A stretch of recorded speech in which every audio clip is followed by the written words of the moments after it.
লেকাস online ক্লাসের আজকের ক্লাসে সবাইকে স্বাগত জানাচ্ছি। আমি মোহাম্মদ তরিকুল ইসলাম। আজ আমরা আলোচনা করব ডেটাবেস ও টেবিল তৈরি এবং ফিল্ডের ডেটা টাইপ। তো এই পাঠ শেষে যারা শিখতে পারবে, প্রথম শিখতে পারবে ডেটাবেস তৈরি করতে পারবে, টেবিল তৈরি করতে পারবে, ডেটাবেসের টেবিলের বিভিন্ন ডেটা টাইপ ব্যাখ্যা করতে পারবে। তো আমরা প্রথমে দেখব যে ডেটাবেস কিভাবে তৈরি করা হয়। আমরা এগুলো প্র্যাকটিক্যালি দেখব। তারপরও কিছু আমি এখানে স্লাইড আকারে রাখছি যে ডেটাবেস কিভাবে তৈরি করা হয়। আমরা আমাদের এই যে একটা ছবি দেখতে পাচ্ছি, এই ছবিটা মাইক্রোসফট অ্যাক্সেস 2010 এর। তো আমাদের এই ছবিতে যে ব্ল্যাঙ্ক ডেটাবেস, যে এখানে আমরা এখানে আসে প্রথমে ব্ল্যাঙ্ক ডেটাবেস আসে, এই যে এখানে এই যে কালার করা আছে, এখানে আমাদের ডেটাবেসের নাম লিখতে হয়। আমরা ক্রিয়েট দিলে এই যে ক্রিয়েট আছে, এখানে ক্রিয়েট বাটন ক্লিক করলে আমাদের কি ডেটাবেস তৈরি। তো প্রথমে আমাদের মাইক্রোসফট অফিস ইনস্টল করলে আমাদের অ্যাক্সেসটা ইনস্টল হয়ে যায়। তো তারপরে রান করলে বা চালু করলে এই অবস্থা আসে। তো এখানে আমাদের ডেটাবেস নাম দিতে হয়। নাম দেওয়ার পরে এখানে ক্রিয়েট দিলে আমাদের কি ডেটাবেস ক্রিয়েট হয়। তো এখানে আমরা এই বিষয়গুলো আমরা প্র্যাকটিক্যাল আবার দেখবো। তো এইভাবে ডেটাবেস তৈরি করা হয়। তো টেবিল কিভাবে তৈরি করি? তো আমরা ডেটাবেস এর বিষয়টা আমরা বলছিলাম, ডেটাবেস হলো পরস্পর সম্পর্কযুক্ত একাধিক টেবিলের সমন্বয় করি। প্রত্যেকটি টেবিল আবার কতগুলো রেকর্ড নিয়ে গঠিত। আমরা রেকর্ড বলছিলাম পরস্পর সম্পর্কিত অনেকগুলো ফিল্ড মিলে একটা কি রেকর্ড হয়। তারপর পরস্পর সম্পর্কিত কতগুলো ফিল্ড মিলে কি হয় রেকর্ড। সুতরাং ফিল্ড হচ্ছে ডেটাবেসের ভিত্তি। কোনো টেবিল তৈরি করার পূর্বে টেবিলে কি প্রত্যেকটি রেকর্ডে কি কি ফিল্ড থাকবে তা নির্দিষ্ট করতে হবে। কোনো ডেটাবেসের কি কি ফিল্ড থাকবে তা নির্ভর করবে ডেটাবেসের উদ্দেশ্য বা ডেটাবেস কি ধরনের ডেটা থাকবে তার উপর। কারণ আমরা আমাদের যে ধরনের ডেটা বা ব্যবহার করবো বা যে ধরনের উদ্দেশ্যে আমরা টেবিল তৈরি করব, ওইভাবেই আমরা আমাদের কি ফিল্ড গুলো তৈরি করব। তো হচ্ছে আবার প্রত্যেকটি ফিল্ডে কি ধরনের ডেটা থাকবে, অর্থাৎ ডেটা টাইপ কি হবে তা নির্ধারণ করতে হয়। ডেটা টাইপ আমরা দেখব। তো আমাদের বিষয়টা হলো, আমাদের টেবিল তৈরি করতে গেলে আমাদের প্রথমে আমাদের ফিল্ড নির্বাচন করতে। ফিল্ডটা হলো কি ডেটাবেসের মূল ভিত্তি বা ডেটাবেসের ক্ষুদ্রতম একক। অনেকগুলো ফিল্ড নিয়ে আমাদের কি হয় একটি রেকর্ড। তো অনেকগুলো রেকর্ড মিলে একটি টেবিল হয়। তো ফিল্ড হলো একই ধরনের ডেটার সমাবেশ। তো আমরা রো গুলোকে বলি রেকর্ড, কলাম গুলোকে বলি আমরা। তো আমাদের ডেটাবেস টেবিলের ফিল্ডের ডেটা টাইপ সমূহ আমরা আলোচনা করব। ডেটা টাইপ বলতে আসলে কি ডেটা বিভিন্ন ধরন। তো আমরা প্রথমে ডেটাবেসের প্রথম ক্লাসে আমরা দেখেছি ডেটা তিন ধরনের। প্রথম ধরনের ডেটা হচ্ছে নাম্বারিক, দ্বিতীয়টা হচ্ছে কি আমাদের বুলিয়ান, তৃতীয়টা হলো আমাদের কি নন নাম্বারিক। তো আমাদের ডেটার ফিল্ডে ডেটা টাইপ অনেকগুলো আছে। তো আমরা প্রথমে যে ডেটা টাইপটা আলোচনা করব শর্ট টেক্সট বা টেক্সট।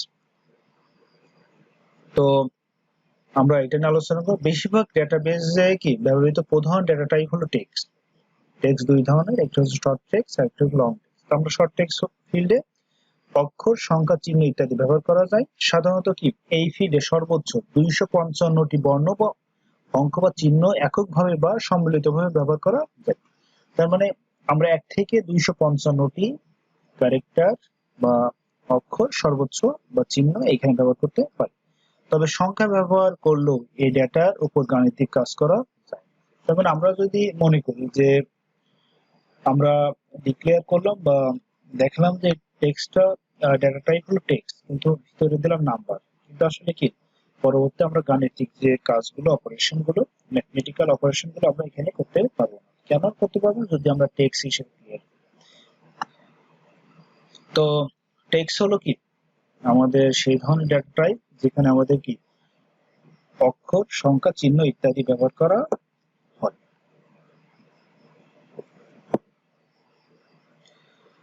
এরপর আমরা দেখব যে লং টেক্সট। তো লং টেক্সট ফিল্ডে অক্ষর, সংখ্যা, চিহ্ন ইত্যাদি ব্যবহার করা হয়। সাধারণত এই ফিল্ডে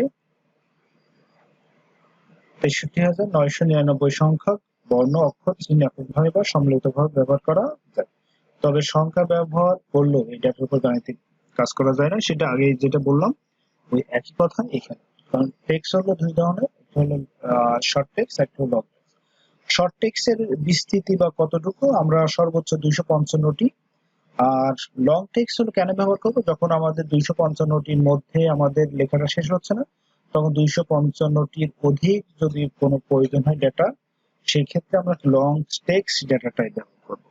তো লং টেক্সটের ফিল্ডের বিস্তৃতি হলো ৬৩,৯৯৯ পর্যন্ত। নাম্বার বলতে ডেটাবেজে যে ধরনের গাণিতিক যে অপারেশন গুলো করা হয় এই নাম্বার ফিল্ডের উপরে, তা বলছে যে ফিল্ডে গাণিতিক ডেটা ব্যবহার করা হয়, সেই ফিল্ডকে প্রকাশ করার জন্য নাম্বার ব্যবহার করা। গাণিতিক ডেটা বলতে হচ্ছে কি 0 থেকে 9 পর্যন্ত দিয়ে যেই সংখ্যাগুলো লেখা হয় এগুলোকে বলা হয় গাণিতিক ডেটা। তো হচ্ছে নাম্বার ফিল্ডে যোগ বা বিয়োগ, চিহ্ন সহ বা ছাড়া পূর্ণ সংখ্যা ও ভগ্নাংশ মিলিয়ে প্রয়োজনীয় সংখ্যা ব্যবহার করা যায়। এই ফিল্ডে ডেটার উপর গাণিতিক অপারেশন, যেমন কি গাণিতিক অপারেশন যোগ, বিয়োগ, গুণ, ভাগ ইত্যাদি করা যায়। তো নাম্বার ফিল্ড আমরা কি রাখতে পারি, নাম্বার ফিল্ড আমরা নাম্বার ব্যবহার করতে পারি। তো আগে দেখলাম হচ্ছে আমাদের কি টেক্সট হচ্ছে দুই ধরনের, শর্ট টেক্সট, লং টেক্সট। টেক্সটে কি ব্যবহার করতে পারি, আমরা অক্ষর ব্যবহার করতে পারি, নাম্বার ব্যবহার করতে, চিহ্ন ব্যবহার করতে পারি। কিন্তু এইখানে কি ব্যবহার করতে পারি, নাম্বার আমরা শুধু নাম্বার ব্যবহার করতে পারি, আর টেক্সটে আমরা নাম্বার সহ অন্যান্যগুলো ব্যবহার করতে পারি। তো এখন আমরা দেখব অটো নাম্বার। আমরা আগে দেখলাম নাম্বার, অটো নাম্বার বলতে আসলে কি, অটো নাম্বার হলো সেই ধরনের নাম্বার যেটা আমাদের নিজ থেকে দিতে হয় না, এটা কম্পিউটার অটোমেটিক্যালি দেয়, এই নাম্বারটাকে বলে অটো নাম্বার। তো বলছে এটি একটি data type, number data type. এটি সিরিজ জাতীয় বা ধারাবাহিক ডেটার ক্ষেত্রে ব্যবহৃত হয়। এই ডেটা টাইপের সুবিধা হচ্ছে এটা ডেটা এন্ট্রি করতে হয় না, স্বয়ংক্রিয়ভাবে ডেটা এন্ট্রি হয়। তেমন ওই যে বললাম যে কম্পিউটার নিজে থেকে যে ডেটা এন্ট্রি করে এটাকে বলা হয় যে অটো নাম্বার বা স্বয়ংক্রিয় নাম্বার। তো নাম্বার আর অটো নাম্বারের মধ্যে পার্থক্য হলো অটো নাম্বার আমাদেরকে দিতে হয় না, কম্পিউটার নিজে থেকেই এটা এন্ট্রি দেয়, আর নাম্বার হলো কি আমাদের নিজে থেকে এন্ট্রি দিতে হয়। এরপরে আমরা দেখলাম যে আমরা ডেটার প্রকার ভেদে আমরা দেখছিলাম যে কি বুলিয়ান ডেটা আমাদের কি ট্রু আর ফলস ছিল। তো ইয়েস নো বা যুক্তি নির্ভর ফিল্ডে ডেটা টাইপ এর জন্য কি ইয়েস নো ব্যবহার করা হয়, এটাকে আমরা বুলিয়ানও বলি, যেখানে মাত্র দুইটা অপশন থাকে, যে প্রেজেন্ট অ্যাবসেন্ট, পেমেন্ট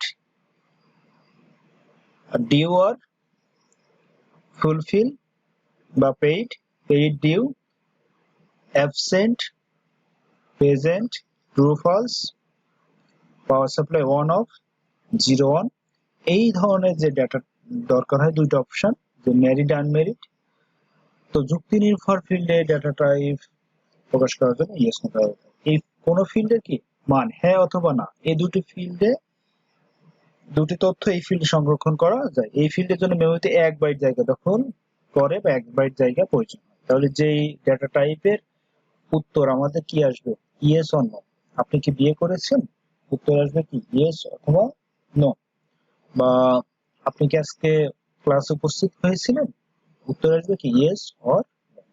আপনি কি টিউশন ফি পেমেন্ট করেছেন, ইয়েস অর নো। এই ধরনের ডেটা জন্য ডেটা টাইপ ব্যবহার করব আমরা কি ইয়েস নো ডেটা টাইপ। এরপর ডেট অর টাইম, তারিখ এবং সময়ের জন্য আমরা যে ডেটা টাইপ ব্যবহার করব সেটা হলো কি ডেট অর টাইম।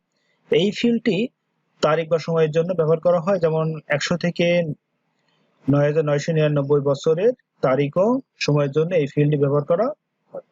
এই ফিল্ডের জন্য কি মেমোরি 8 বাইট জায়গা প্রয়োজন, তারিখ ও সময় বিভিন্ন ফরম্যাটে হতে পারে। তার মানে আমরা সহজ ভাষায় বলি যে ডেট এবং টাইম কেন ব্যবহার করা হয়, ডেট এবং টাইম ব্যবহার করা হয় তারিখ বা সময়ের জন্য। তারিখ বা সময়ের জন্য যে ডাটা টাইপ ব্যবহার করা হয় সেটা হলো ডেট এবং টাইম। এটা হলো এই ফিল্ডের জন্য আমাদের 8 বাইট জায়গা দখল করে, আর আমাদের ইয়েস নোর জন্য 1 বাইট জায়গা দখল করে।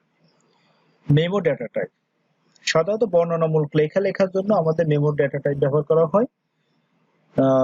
তো বলছে যে মেমো টেক্সট এর পরিপূরক হিসেবে ব্যবহৃত হয়। সাধারণত বর্ণনামূলক লেখা বা বর্ণনার জন্য এই ফিল্ড ব্যবহার করা হয়। এই ফিল্ডের ধারণ ক্ষমতা কম্পিউটার ডিস্কের ধারণ ক্ষমতার উপর নির্ভর করে। সাধারণত এই ফিল্ডে 65,536টি ক্যারেক্টার লেখা যায়। সাধারণত রিমার্ক অথবা অ্যাড্রেস এই ফিল্ডে ডেটা টাইপ ব্যবহার করা। তারপর আমরা সহজ ভাষায় বলি যে মেমো ডেটা টাইপ কেন ব্যবহার করা হয়। সাধারণত যেগুলোতে আমাদের কি হয়, টেক্সট এর সম্ভব হয় না, আরো বর্ণনামূলক লেখার প্রয়োজন হয় বা বেশি ক্যারেক্টার বা অক্ষর দিয়ে লেখার প্রয়োজন হয়, সেক্ষেত্রে আমরা মেমো ডেটা টাইপ ব্যবহার করি। এখানে এই ফিল্ডে সাধারণত 65,536টি লেখা ক্যারেক্টার দিয়ে লেখা যায়। সাধারণত এখানে কি অ্যাড্রেস বা রিমার্ক জন্য বা কমেন্টের জন্য আমাদের কি এই ডেটা টাইপ ব্যবহার করা হয়। কারেন্সি টাকা পয়সার হিসাবের জন্য যে ডেটা টাইপ ব্যবহার করা হয় এটাকে আমরা বলি কারেন্সি। তো টাকা পয়সা যেখানে থাকবে সেই বিষয়টা হলো কি আমাদের কারেন্সি। টিউশন ফি 20 টাকা, 50 টাকা, 100 টাকা, এই যে ডক্টরের পেমেন্ট বা ইনকাম, স্যালারি, এই যে বিষয়গুলো আছে এই বিষয়গুলোকে আমরা বলি কারেন্সি। মুদ্রা বা টাকার অঙ্ক ইনপুট করার জন্য ডলার সাইন ব্যবহার করা হয়। শুধুমাত্র মুদ্রা বা টাকা সংক্রান্ত ডেটা এন্ট্রি করার জন্য কারেন্সি টাইপ সিলেক্ট করতে হয়। এই ফিল্ডে ডেটা টাইপের উপর গাণিতিক অপারেশন সম্পূর্ণ প্রযোজ্য। তো এই ফিল্ডের জন্য মেমোরিতে 8 বাইট জায়গা প্রয়োজন। তো এখানে আমাদের 8 বাইট, আমাদের ডেট এবং টাইমে আমাদের কত বাইট, 8 বাইট, আমাদের ইয়েস নো ফিল্ডে আমাদের 1 বাইট জায়গা দখল করে।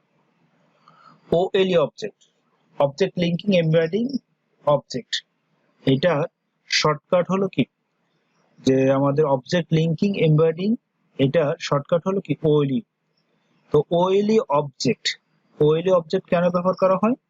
ওএলই অবজেক্ট হচ্ছে যেসব তথ্য ডেটাবেজ নয় এমন সফটওয়্যারে আছে, লিঙ্কের মাধ্যমে স্বয়ংক্রিয়ভাবে ডেটাবেজে নেওয়ার ক্ষেত্রে এই ডেটা টাইপ ব্যবহার করা হয়। তার মানে যেসব তথ্য সরাসরি বা আমাদের ডেটাবেজ সফটওয়্যারে নাই, আমরা লিঙ্ক করে দিতে পারি। যেমন মাইক্রোসফট এক্সেল, পাওয়ার পয়েন্ট ইত্যাদি প্রোগ্রাম হতে শব্দ, ছবি, টেক্সট, গ্রাফ ইত্যাদি ডেটাবেজে কোনো ফিল্ডে নেওয়ার জন্য এই ডেটা টাইপ ব্যবহার করা হয়। সাধারণত কি ছবি বা টেক্সট, শব্দ এগুলো লিঙ্ক করার জন্য বা ফিল্ডে নেওয়ার জন্য এই ডেটা টাইপ ব্যবহার করা হয়। আমরা যদি বলি ইমেজ এর ডেটা টাইপ কোনটা, তাহলে হবে কি ওএলই অবজেক্ট। হাইপারলিংক সাধারণত কি ডেটাবেস প্রোগ্রামের সাথে ওয়েব পেজের কোনো ফাইল কিংবা অন্য কোনো ব্যবহারিক প্রোগ্রামের ফাইল লিঙ্ক করার জন্য এই ডেটা টাইপ ব্যবহার করা হয়। এটা একটা ইম্পর্টেন্ট লুকআপ উইজার্ড, ইম্পর্টেন্ট খুব, যে সরাসরি কোনো ডেটা এন্ট্রি না করে কোনো লিস্ট বা টেবিল থেকে ডেটা নির্বাচন করে ডেটা ইনপুটের জন্য এই ডেটা টাইপ ব্যবহার করা হয়।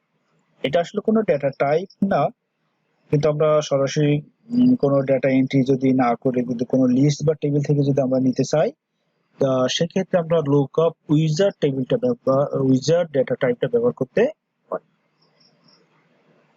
তো আমরা আমাদের 3টি উদ্দীপক রাখছি। উদ্দীপকের সাথে কেমন প্রশ্ন হয় ডেটা টাইপ থেকে, খুব ইম্পর্টেন্ট একটা টপিক। এটা থেকে প্রায় 80% বা 90% রেগুলার প্রশ্ন থাকে। তো আমরা এখানে দেখলাম ID, name, institute, tuition fee, DOB, এটা বাদ। তো আমাদের 101, 102 এইগুলোকে বলি আমরা কি নাম্বার। ডেটা টাইপ হলো কি নাম্বার। আর নেম হলো কি আমাদের টেক্সট, শর্ট টেক্সট বা টেক্সট। ইনস্টিটিউট এটা হচ্ছে টেক্সট। টিউশন ফি যে ডলার সাইন আছে বা টাকার বিষয়টা, এটা হচ্ছে কারেন্সি ডেটা টাইপ। আর এটা হচ্ছে ডেট অর টাইম। তো এইখানে প্রথমে লেখার ক্ষেত্রে যেটা করতে হয় যে আইডি, এই ডেটা টাইপ হলো কি নাম্বার, টেক্সট হলো কি নেম আর ইনস্টিটিউট। এখন আমরা আইডি নাম্বার, তাহলে আমরা এই নাম্বারটা ওটা লেখার পরে আবার এই নাম্বারের যে ইয়েটা আছে এতটুকু আমরা কি বর্ণনা করে দিব, এটাই হলো ব্যাখ্যা। তারপরে আমরা এই উদ্দীপকে আমাদের ইআইডিটা হচ্ছে নাম্বার, এটা হচ্ছে কি নেমটা হচ্ছে টেক্সট, অ্যাড্রেসটা হচ্ছে আমাদের টেক্সট, মোবাইল নাম্বারটা হচ্ছে কি নাম্বার, স্যালারি হচ্ছে কি কারেন্সি। তারপরে এখানে বলছে কি সংশ্লিষ্ট কর্তৃপক্ষ নির্বাচনের জন্য ক এলাকার ভোটার লিস্ট হালনাগাদ করার পরিকল্পনা করেছে। এর জন্য প্রয়োজনীয় তথ্যগুলো সরবরাহ করার জন্য তথ্য সংগ্রহকারীকে একজন ভোটারের নাম, পিতার নাম, বয়স, ধর্ম, জন্ম তারিখ, জন্মস্থান সংগ্রহ করার জন্য বললেন। উক্ত তথ্যগুলি দিয়ে একটি ডাটাবেস ফাইল তৈরি করা হলো।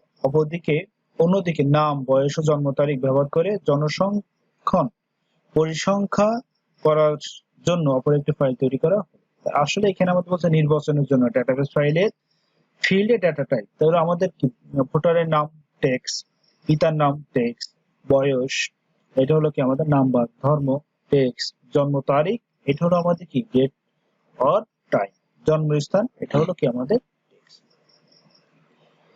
তো আমরা আজকে খুব গুরুত্বপূর্ণ একটা টপিক দেখলাম, যেটা আমাদের 3 মার্কের জন্য প্রায় সময় আসে। বলা যায় যে 80% বার যতগুলো প্রশ্ন বোর্ডে আসলো আমাদের 80% প্রশ্ন এখান থেকে আসে। তো এটা 3 মার্কের জন্য খুব সহজ একটা প্রশ্ন, যে উদ্দীপকের ডেটা বর্ণনা করার জন্য এই ধরনের প্রশ্নগুলো থাকে। যে একটা টেবিল দিবে, টেবিল থেকে আমাদের উদ্দীপকে বর্ণিত ডেটাবেস টেবিলের ফিল্ডের ডেটাটাই ব্যাখ্যা করো, এই ধরনের আমাদের প্রশ্নগুলো থাকে খুব সহজ। যে কেউ একটু মনোযোগ দিয়ে পড়লে ইজিলি অ্যান্সার করতে পারবে। তো আজকের ক্লাসের কোনো বিষয় যদি না বুঝো কমেন্ট করে জানাবে। আর করোনার এই মহামারী মুহূর্তে সবার শারীরিক এবং মানসিক সুস্থতা কামনা করছি। ধন্যবাদ সবাইকে। আল্লাহ হাফেজ।